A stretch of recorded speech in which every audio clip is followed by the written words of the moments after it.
Geek Therapy Radio. Welcome to the Geek Therapy Radio broadcast. You've got your mental curator, Johnny Hemberger. This is the radio show. Of course, it gets podcasted later on.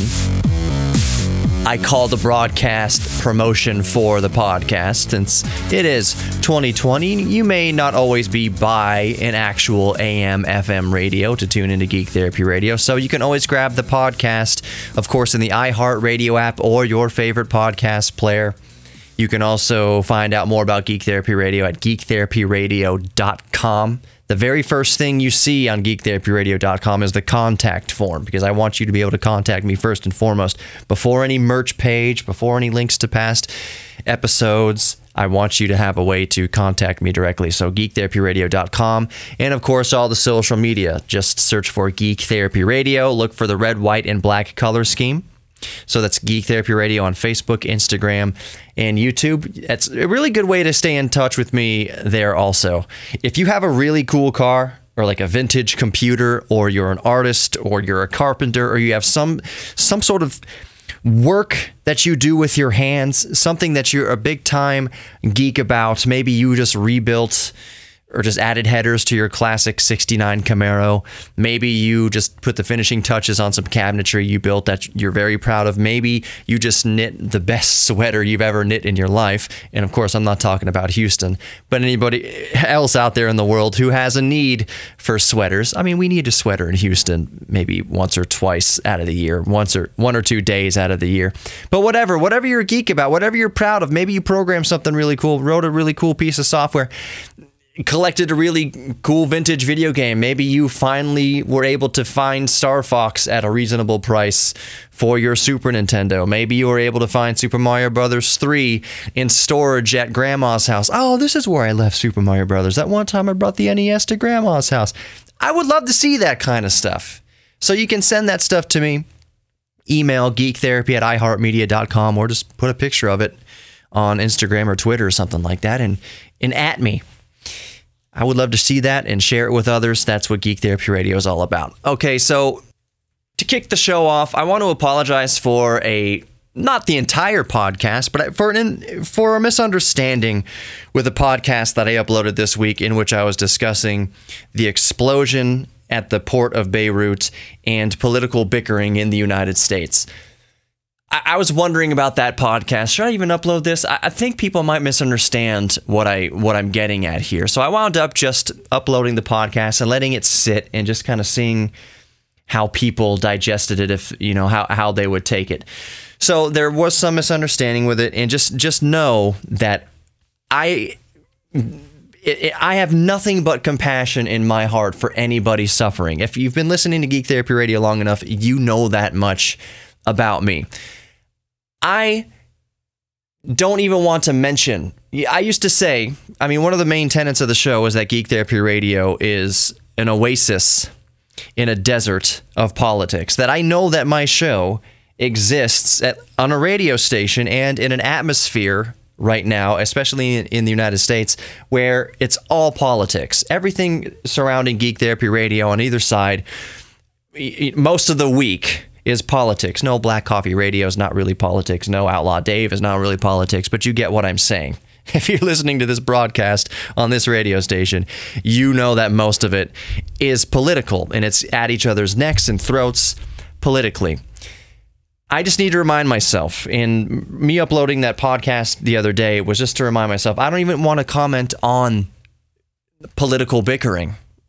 Regardless of politics, the only time I'll bring up politics on Geek Therapy Radio is specific instances where something really affects us geeks or portions of our geekdom. For instance, if I ever feel that this proposed Green New Deal is going to infringe unjustly on classic car owners, maybe the Iron Fist is going to be so heavy-handed that it would restrict emissions from cars, from 1965, 55 earlier, without, that were still carbureted, without the catalytic converters, that somehow these cars that are only driven maybe a handful of miles each year would somehow be subject to very strict laws restricting access to gasoline or something like that, or maybe outlawing old engines altogether from ever turning on. I don't think it's ever going to get that way.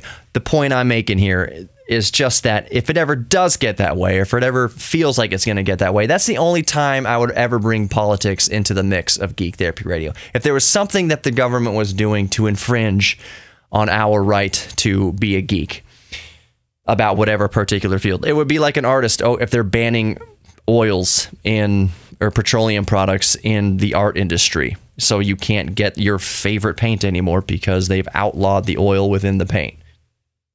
Or also, for instance, when the FAA, and to some degree the FCC, starts meddling in unmanned aircrafts, RC aircrafts, radio-controlled aircraft, requiring that any aircraft over 1/4 pound or 1/2 pound or whatever it changes to from week to week, whatever new rules and regulations, if that impedes on an RC enthusiast's right to fly. So if they impose a weight rule or a GPS requirement that all aircraft over 1/2 pound need to have a GPS transmitter tied to a cellular network at all times so the FAA can track your 50-year-old model airplane that you built with your grandfather as it flies, or else it's illegal to fly it without being constantly connected to the cellular grid and with the GPS transponder. That's a little bit infringing, and that's the only time I would ever bring up politics, is when it directly competes with geekdom. So I will try to remind myself and remember, stay away from the politics. And it's kind of a new red flag for me. If I get a little bit too swept away with my thoughts during the day over people bickering with each other politically on the internet or elsewhere, people hating each other over political choices, you know what, I'm just going to step out of it. Just going to step out of it, or at the very least not make an entire episode of Geek Therapy Radio about it. Just let it be. You know, I might say, hey, everybody settle down once in a while, and that be that. But I'm not going to make an entire hour-long podcast about it. And I think that's a good rule. And I have my listeners 100% to thank for that, to keep me in check. I'm always going to speak my mind here on Geek Therapy Radio. That is never going to go away. But I don't want this show to become another political, ranty, whiny show. I'm not going to do that. Those shows absolutely have their place. I just don't want to do that on Geek Therapy Radio. Let's have fun. Let's celebrate all the geeky things we have in common on Geek Therapy Radio. I feel really good about it. I feel refreshed for getting that out of my system. More Geek Therapy Radio coming up. Don't go anywhere.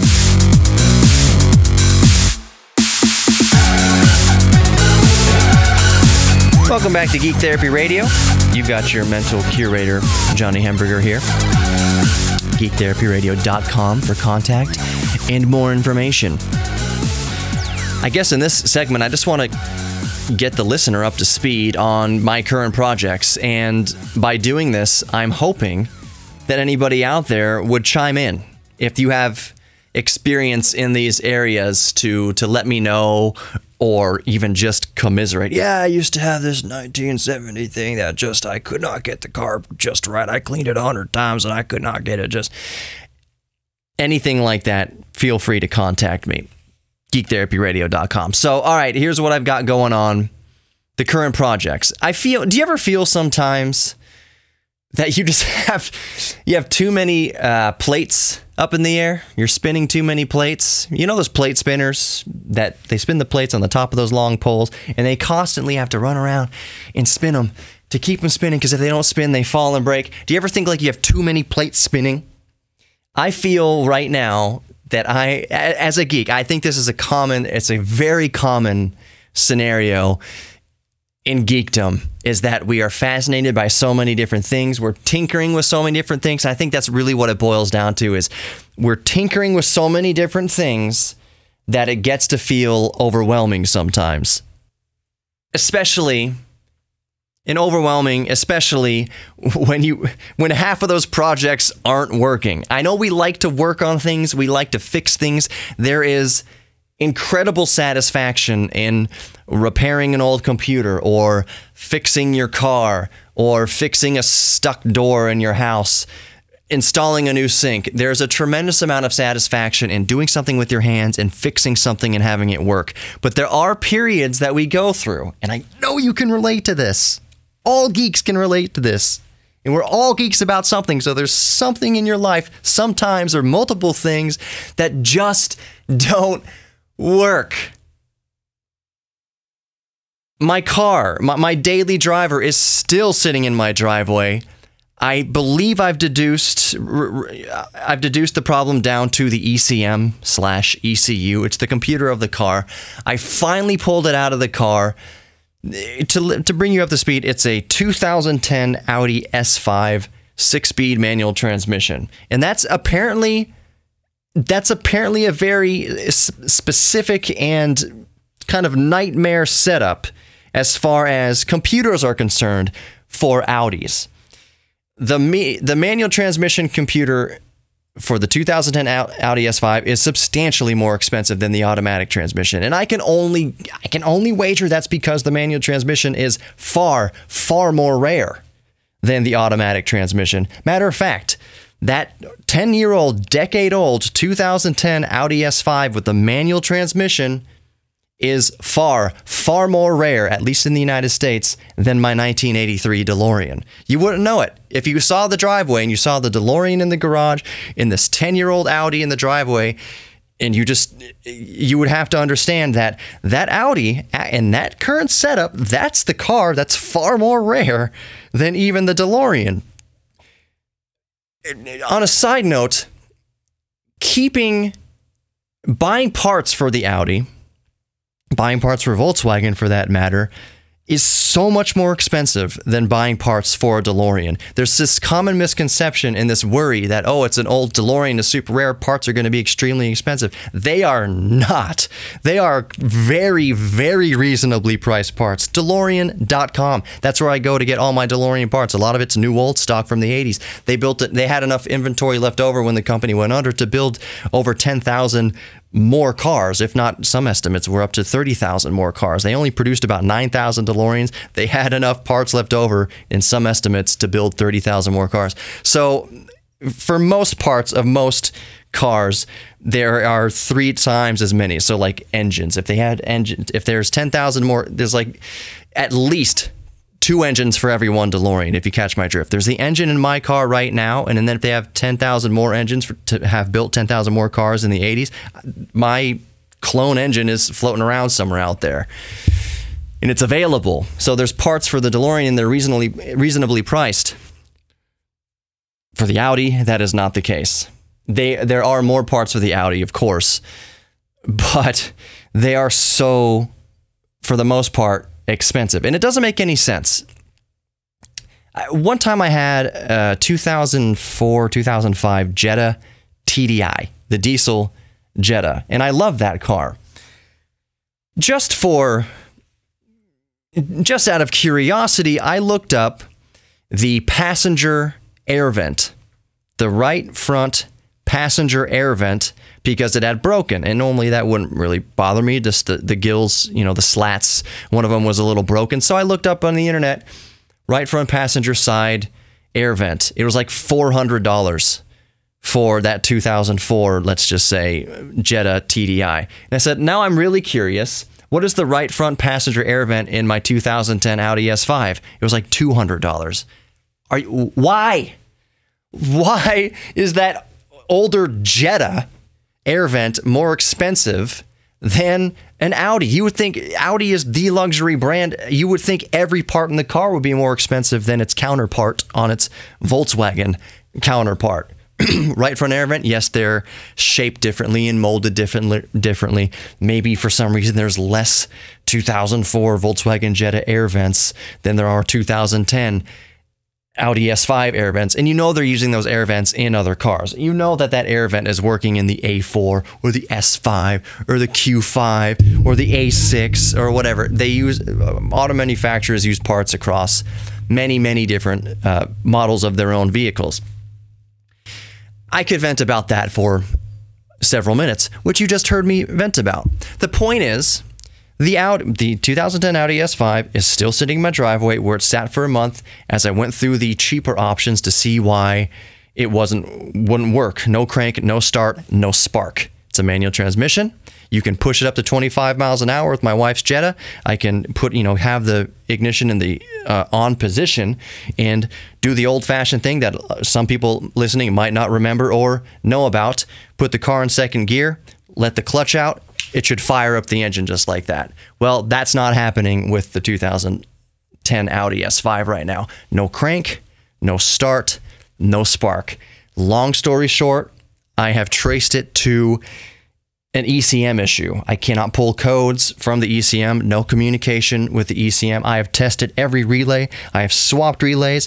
I have put my voltage tester across all the relays. I have jumped relays. Everything's beautiful and perfect. Every fuse in the car, every single fuse and every single relay and every single wire I can find looks immaculate and brand new. So there is power going to the ECM, but the ECM is obviously not working. It's not powering on. Is that a power supply issue within the ECM? Is that something else with the ECM that's tripping it up? Regardless, I found a service online. There are several of these services where instead of going out and buying a brand new $1,600 ECM for a 2010 Audi S5 6-speed manual transmission, you can send the ECM to a service that will repair the ECM. And that's where I'm at right now. I just mailed the ECM to a place in Florida to have them diagnose my actual ECM, and everything I've told them about the car and the issues, they say it's a semi common issue with that model of car, with that particular year and model. Everything I've described sounds like it's the ECM. So I won't give the exact price of what they want to fix it, but let's just say it's a couple $100, and a couple $100 is way better than $1,600. If I brought it to the dealership, they would have told me this is a $2,000 job, easy. It would have at least $1,800. Parts and labor, they would have quoted around $2,000. And I don't mean that to disparage the dealerships necessarily, but there's no way they were going to spend the time to diagnose. They would just get to the ECM, you need a new ECM. Think they're going to repair the ECM at the dealership? No, most dealerships aren't going to do that. You need a specialty service. So now my ECM is 600 or 700 miles away, whatever it is, in Florida, hopefully getting repaired. And that's only one of my current albatrosses. That's only one of my spinning plates. Let's talk about the other spinning plate when we come back. More Geek Therapy Radio. Don't go anywhere.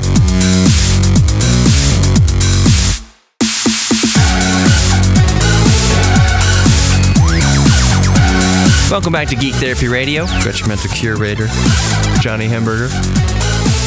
I only want to touch on the other plate that's currently spinning, the other ongoing project, because I found something else that I would like to talk about as well. So, that other project that's currently in pieces, in various pieces around the Geek Cave, is of course that 286 Compact. Still just waiting on a bunch of parts to get here from eBay. The compact flash to IDE converter, some power adapters, some IDE cable extensions, a working PS2 keyboard in the correct English language, because the one I have right now, I think, is in Italian. The keys. Maybe somebody can explain this. I mean, I haven't looked. I can look it up on Google right now as I record, but my keyboard, one of the features about it is that the spacebar is divided. The right part of the spacebar is in two keys, where there is one big long spacebar on a traditional English keyboard. This keyboard, the spacebar is like cut in half into two, and the left part of the spacebar is backspace, and the right side of the spacebar is just spacebar. It's a space. Are there multiple languages of keyboards that do that? Is that just a one-off function of this compact PS2 keyboard from God knows what year? Because there are a lot of funky keyboards out there. So just the fact that the spacebar is split into two pieces, that might not be such a rare thing, and that might not be just a compact thing. It might not be a thing just for the language that this computer or that this keyboard is printed.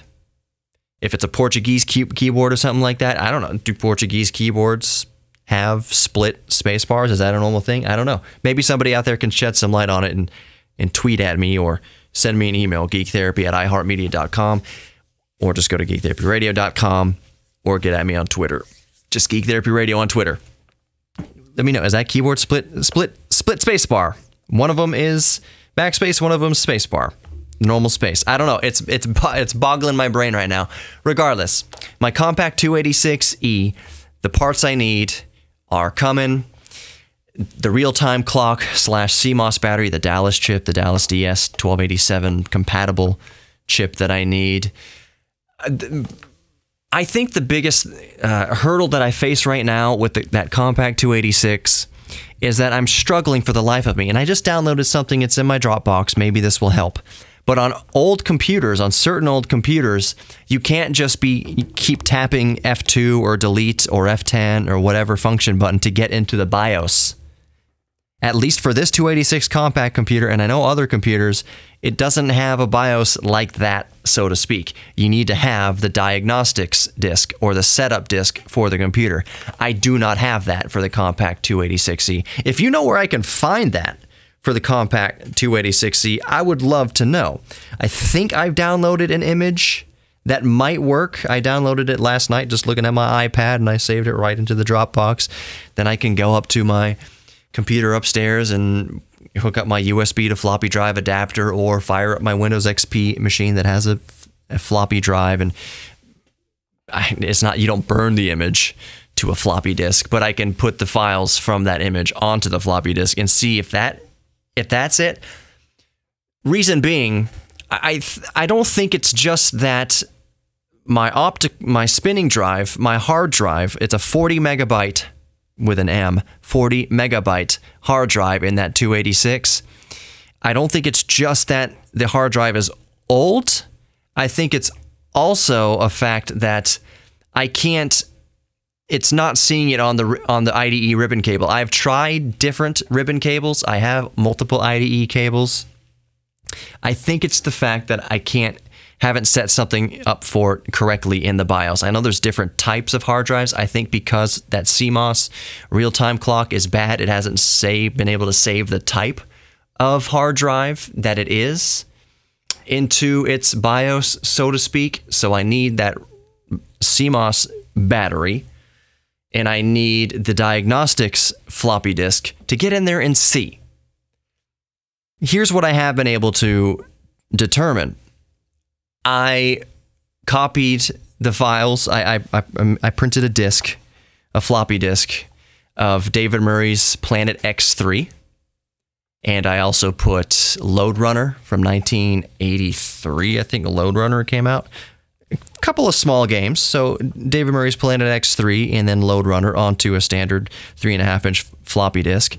And I booted the 286 with a DOS boot disk so I could get to the DOS prompt.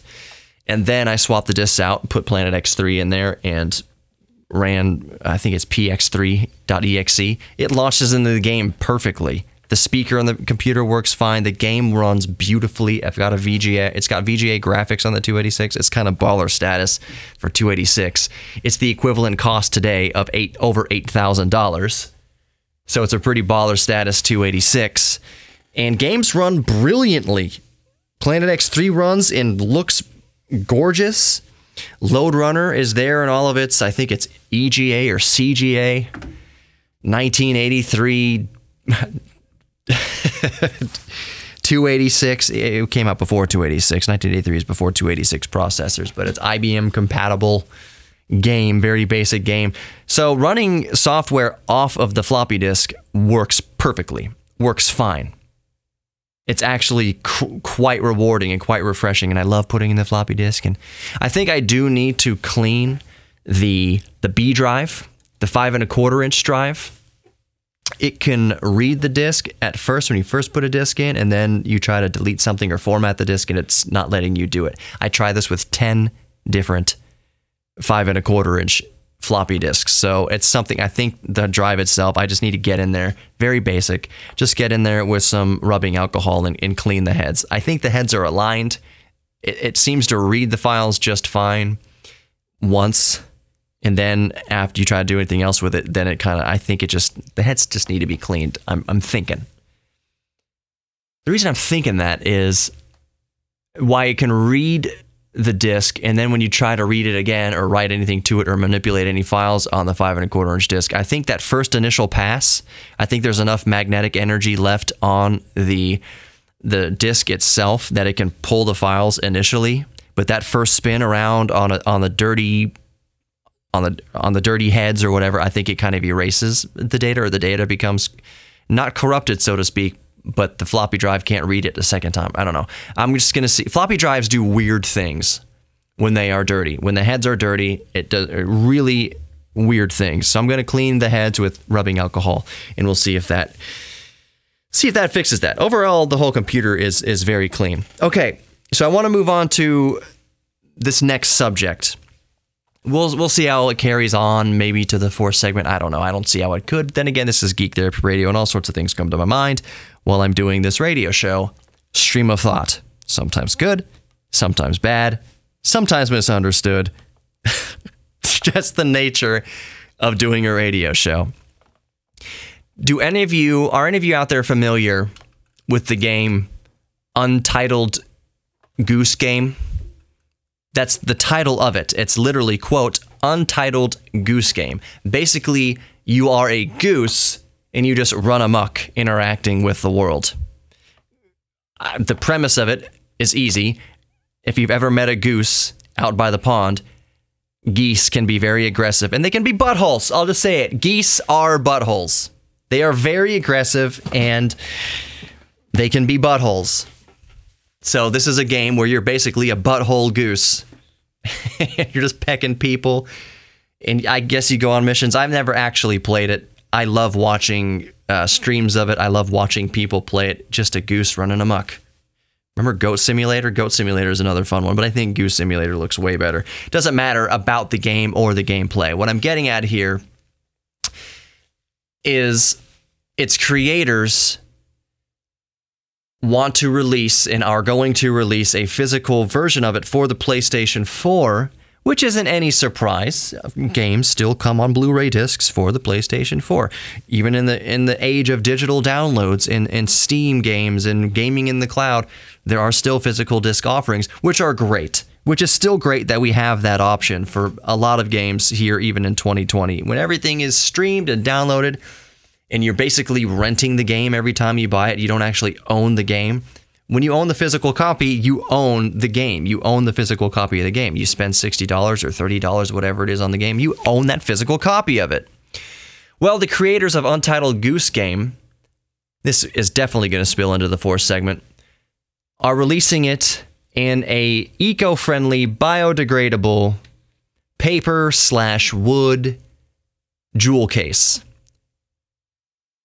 When's the last time you've experienced a jewel case, either with video games or with actual compact discs, CDs? The plastic jewel case, plastic and paper jewel cases that we've had for decades, basically.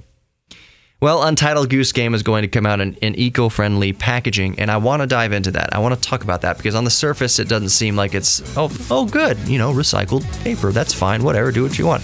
Well, there's two sides to this coin, and I want to explore something. I want to explore the other side of the coin, coming back to this. You're listening to Geek Therapy Radio. Don't go anywhere.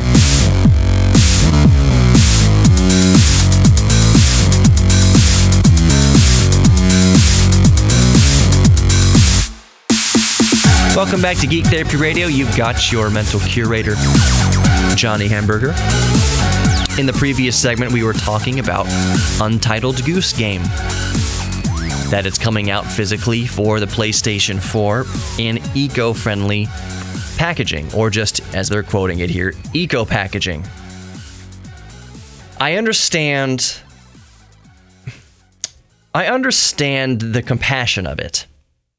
I understand the headspace, and I understand the heart of why they're doing this. And I'm not going to say that they don't understand the other points that I'm about to bring up, but I'm just going to say I understand that the bigger goal here is to change the way that the entire industry packages games, that we don't need it to be in plastic jewel cases and covered in plastic film that takes 300 to 600 years to biodegrade. This case that they are developing here, this eco-friendly packaging, the plastic film on the case biodegrades in 1 to 3 years. It becomes biomass in just 1 to 3 years instead of, the 500 years of traditional plastic. Fine, great. It's really not going to hurt anybody to go to eco-friendly packaging. I am a big fan of it. All for it. Go for it. I think it's a cool idea on the surface. It's really neat. Just cool. One of the challenges they've had to face here is that, as we all know, and I'll use an example here, drinking straws. They try to make biodegradable drinking straws out of plastic that suck, but not in the good way. I mean, they're terrible. I hate paper drinking straws.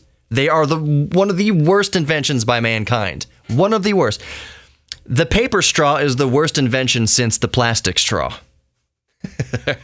To put it bluntly. But you know what? All I'm getting at here is this.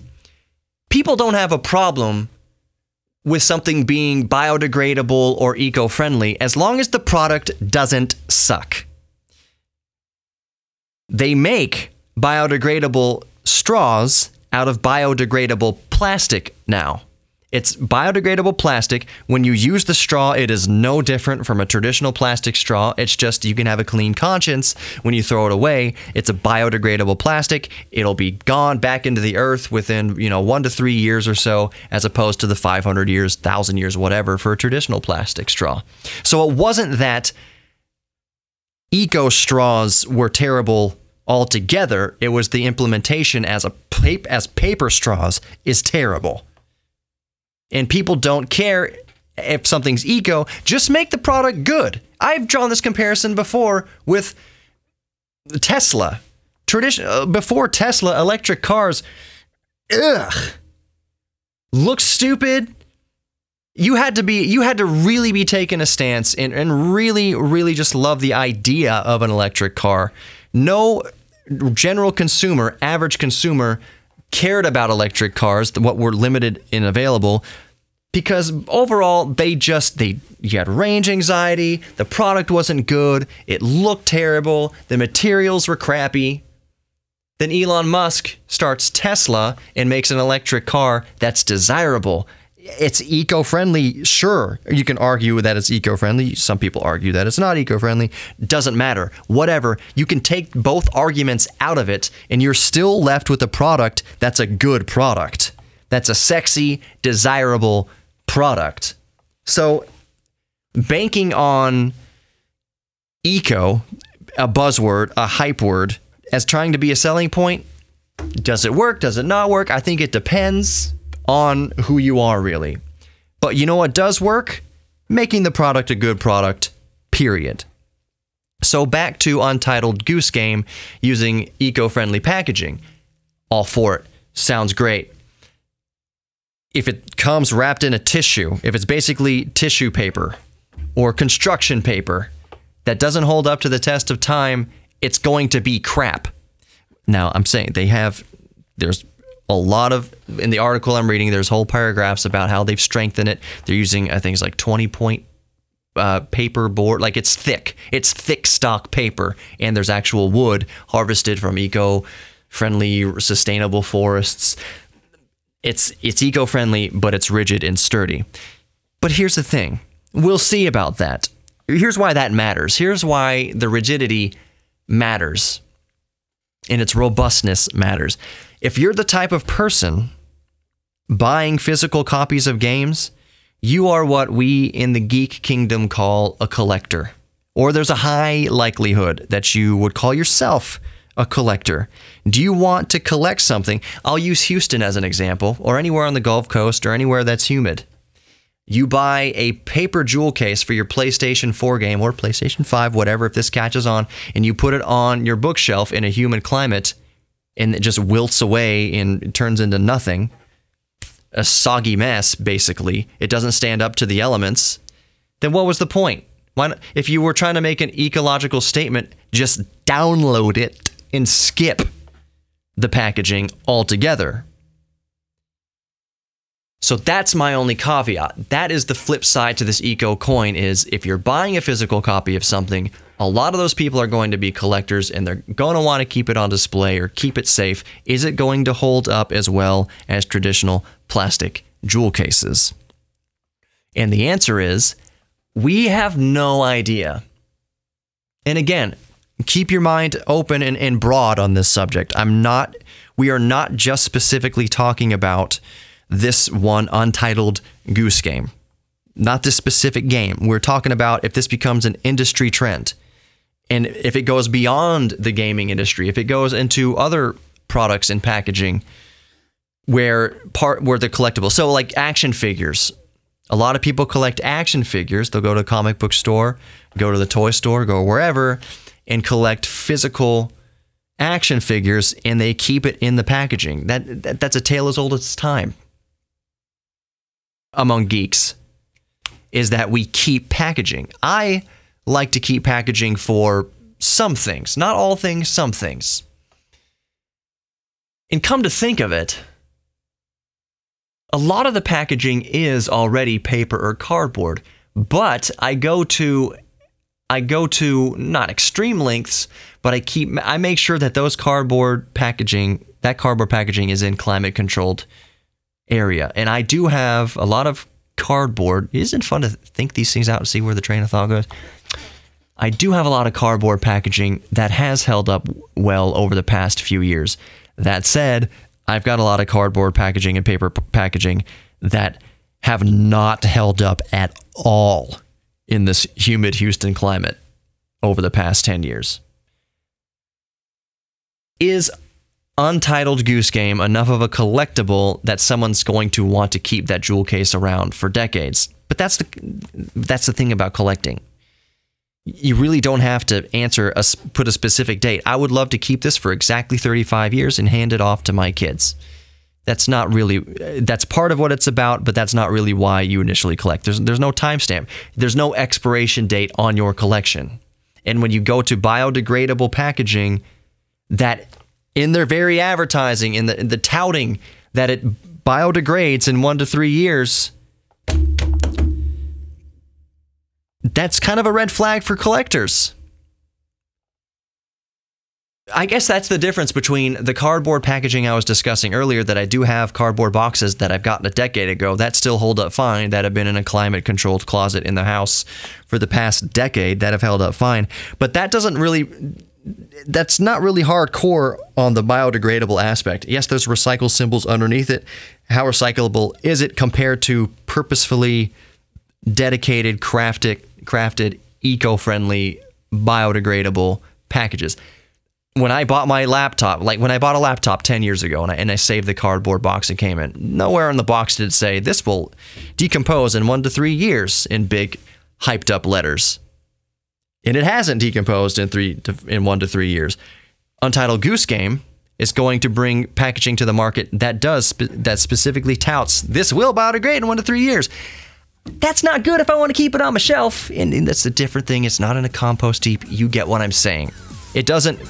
You can build it rigid for day 1. Is it going to be rigid day 3000? That's my concern. Thank you for listening to Geek Therapy Radio. If you missed any of the show, you can grab the podcast in the iHeartRadio app, Geek Therapy Radio. Just look for the red, white, and black color scheme in any of your favorite podcast apps, and that's Geek Therapy Radio. You are worthy of love, you are worthy of giving love, receiving love, and you're worthy of your own self-respect. I will see you next time. Be safe. Take care.